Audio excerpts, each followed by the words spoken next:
అమ్మాయి గారు ఒట్టేసి చెప్పండి అమ్మాయి గారు. ఏంటది?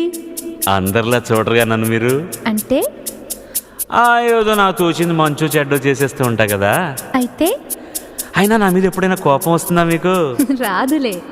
అంటే అంటే నేనంటే నువ్వంటే మీకెంతో నాకెంతో ఇష్టం అన్నమాట.